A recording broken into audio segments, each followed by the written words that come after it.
Welcome to the Tesla Economist. Please hit the thumbs up and remember to subscribe. You can also follow me on Twitter and talk to me on Patreon. Bloomberg has just interviewed GM's Chief Executive Officer, Mary Barra, and we get to find out where GM actually are in the progression with moving into electrification. Now, Biden has his 50% EV sales by 2030 commitment, so how are GM going to help with this? Barra says that they need a full portfolio of electric vehicles, starting with the joke of an electric Hummer. Seriously, it's a joke, right? It couldn't be more in your face, using their vehicle most infamous for the worst fuel efficiency ever and such high emissions, as their vehicle to really represent the start of their transition into clean energy. And who said GM executives don't have a sense of humour? And the Hummer comes out this fall, supposedly, but I would say in limited supply. Very limited. And then the next one coming out, she says, is the Cadillac Lyriq. That's right, the Hummer this fall 2021 at around $112,000 or so, and then the Cadillac Lyriq halfway through 2022 at $60,000. But Barra says they have vehicles coming out between now and 2025. I can't work out why she'd put an arbitrary year in there, as if they'd stop making vehicles by that date. Oh right, of course, because that's when they go bankrupt. Good point. But the only other vehicle she can mention is the Chevrolet Silverado, which according to the internet doesn't think it will be launched by 2024. So the Hummer, the Cadillac and the Silverado will be the only EVs GM have by 2024.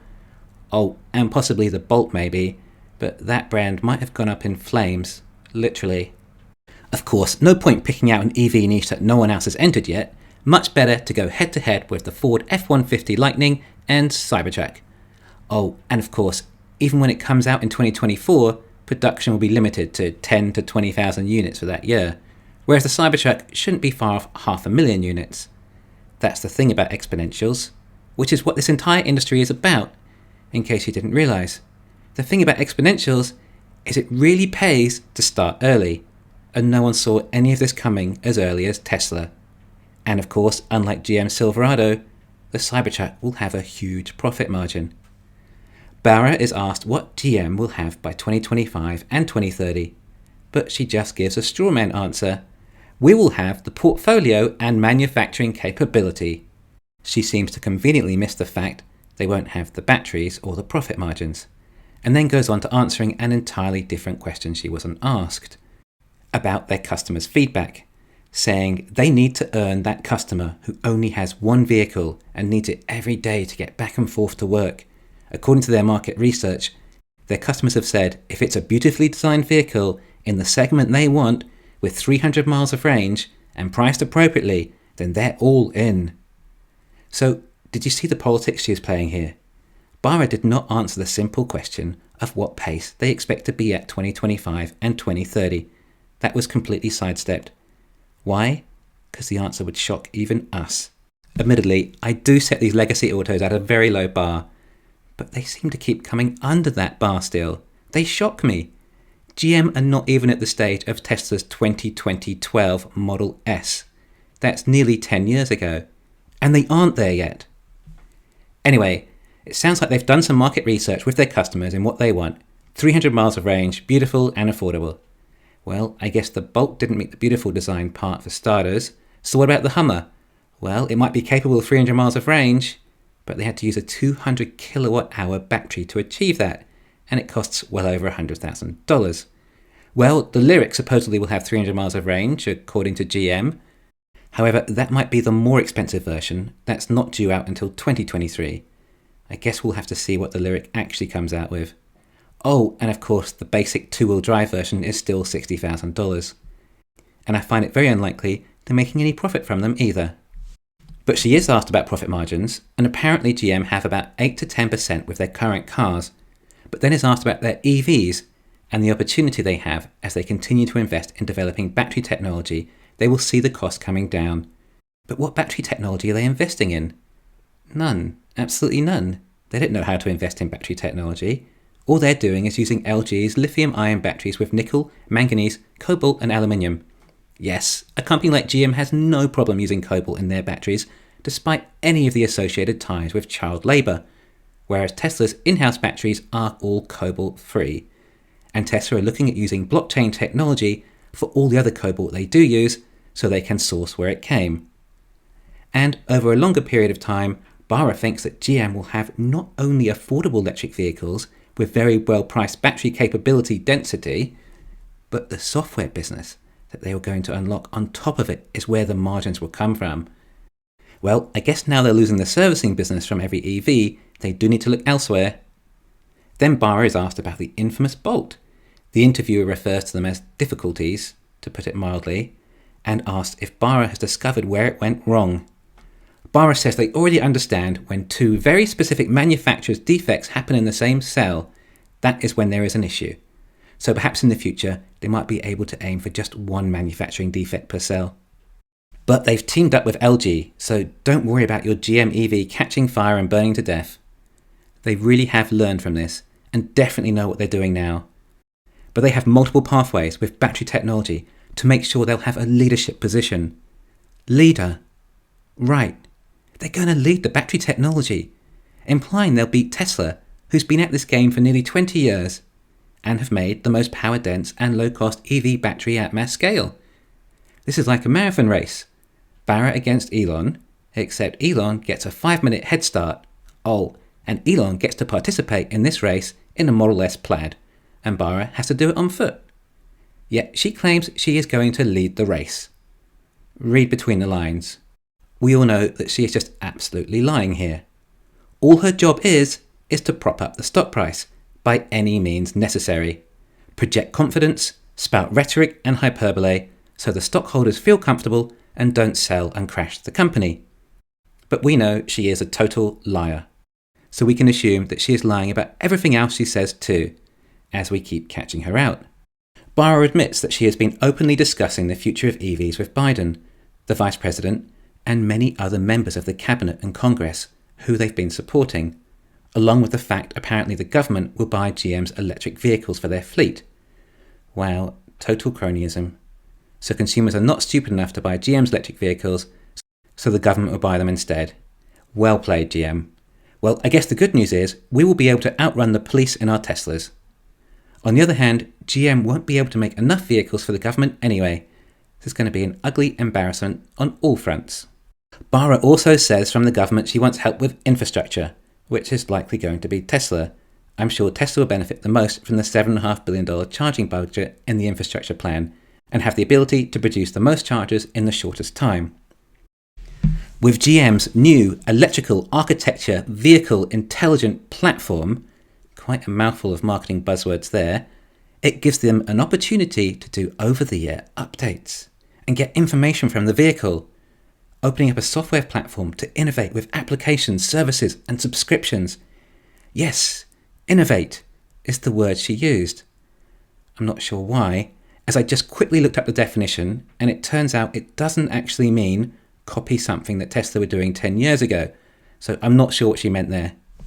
One area is they're looking at the Super Cruise is so customers can pay on demand, similar to, I don't know, maybe Tesla's FSD subscription model? What will these geniuses think of next? Oh, I'll tell you, insurance too, as they can gather information about the driver and offer reduced premiums. Why don't they also decide to copy the idea of an affordable EV from Tesla too?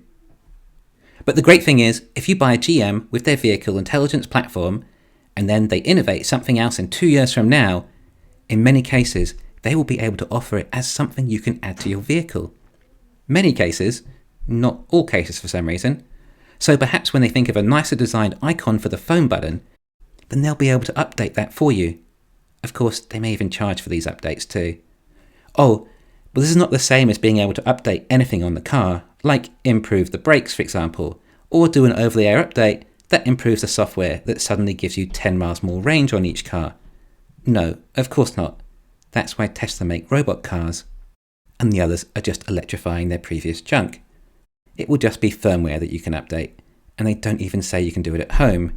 You may have to take it into a dealer and get it done, and possibly charged for it. But as for the complacent shareholders, all they needed to hear was over-the-air update, and then they can automatically assume that GM are keeping up with Tesla's over-the-air updates technology. But they are working on their own cruise software, with the cruise team. And within quarters, not years, we will be seeing cruise ride-sharing in San Francisco. Wow, can you imagine that? It sounds like Tesla on a total fool's errand when it came to Dojo and the world's most powerful supercomputer, along with all those tens of billions of miles of data they have. That was a waste too. GM can create their autonomous driving by skipping all of that and manage to do it with subpar talent too. Now don't get confused with GM's Super Cruise with Ford's Blue Cruise. You see, if you're a legacy car company, it's very important everything has a name. That way you can use marketing to make people realize how good they are with words like Ultium.